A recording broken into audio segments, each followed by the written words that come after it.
Crazy Superman here. What is going on? Today is a typhoon day when it's heavy typhoon visiting the Taiwan island. Usually they will have some kind of a holiday. So today everything got closed down. I'm talking about most of the restaurant or shops. So didn't do much. Except I visit my third brother. Oh, I went to a coffee shop. I answered all the questions on the Quora regarding meditation. Anyway, today should be the day 17 of the meditation challenge, which is awesome because every day you are making a little bit of progress. Today, as I was answering all the questions, I found a good analogy to explain how meditation works. Because it is internal, because it's a feeling, it's difficult to let people understand how it actually works. So I often use analogy to explain and let people know. So it's like you are blending a juice machine. You're making smoothie. So there's water, there's fruit, and there's some oil. And once you blend it all together with the blender, everything all mixed up.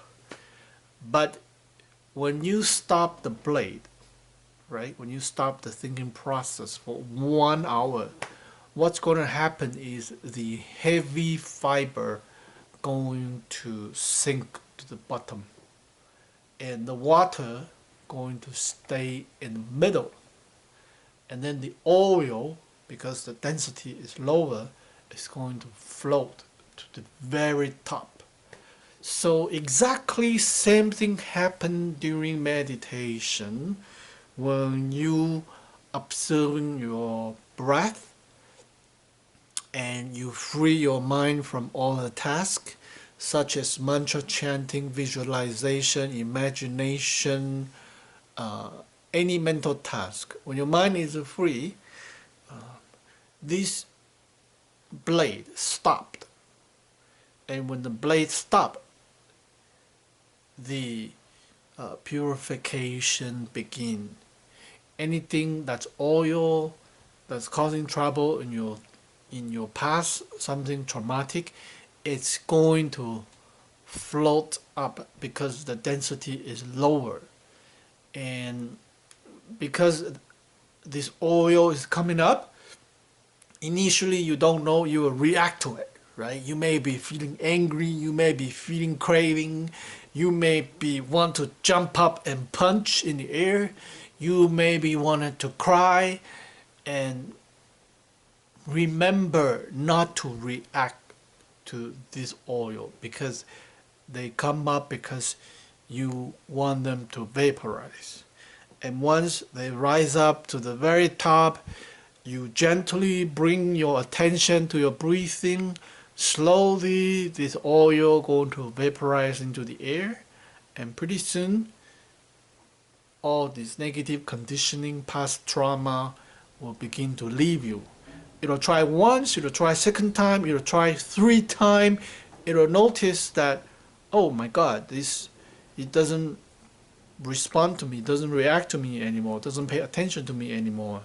So that this past conditioning will just leave. Everything is transient, including all the suffering, all the pain that was in the past.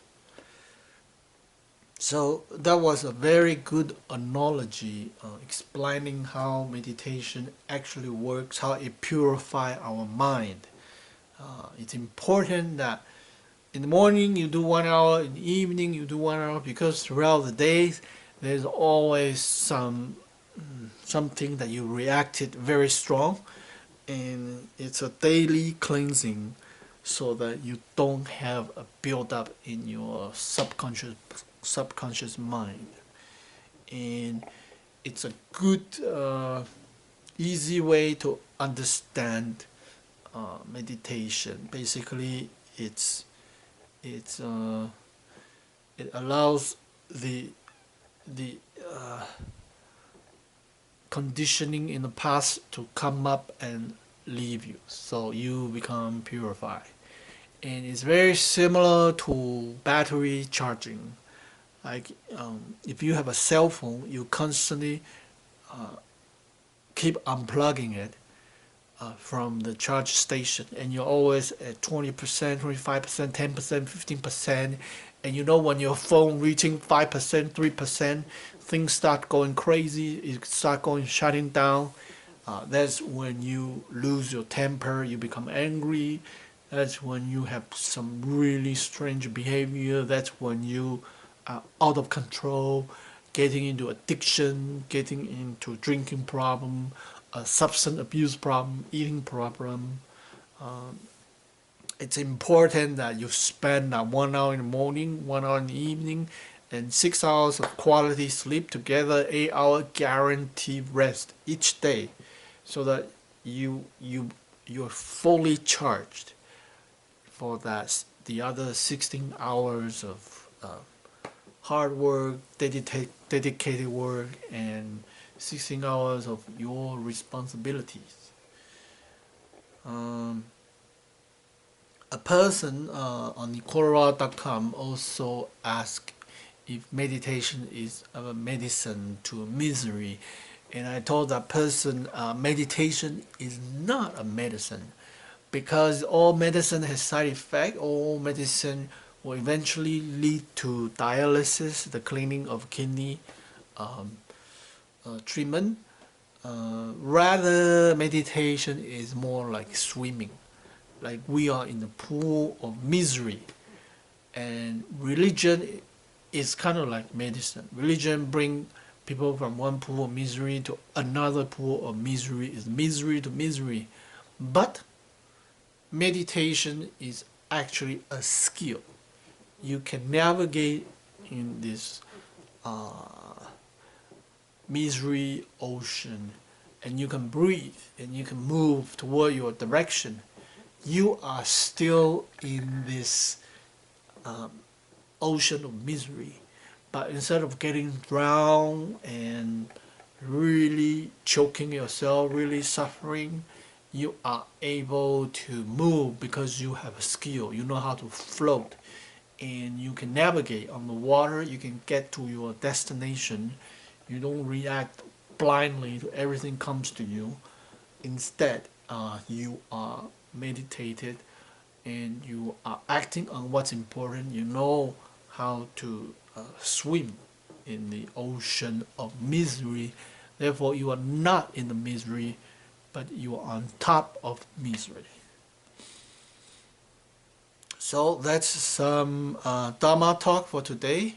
I cover a lot of topics.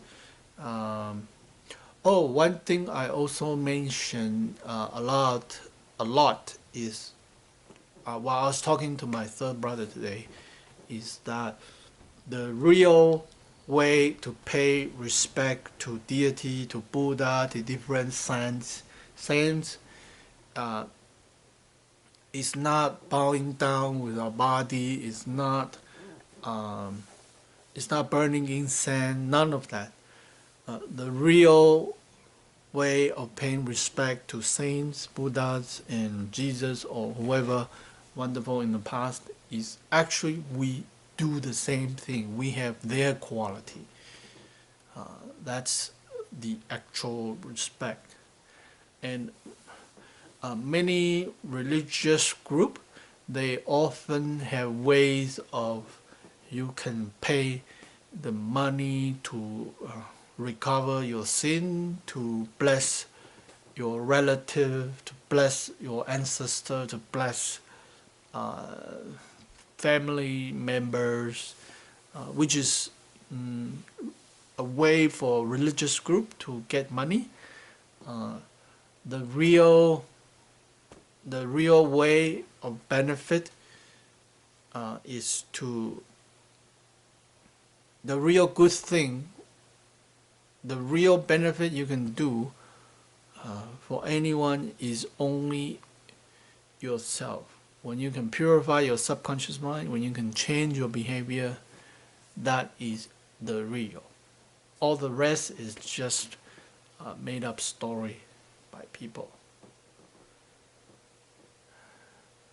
Okay, so that's today's Dharma talk. I'll see you guys tomorrow. Bye for now.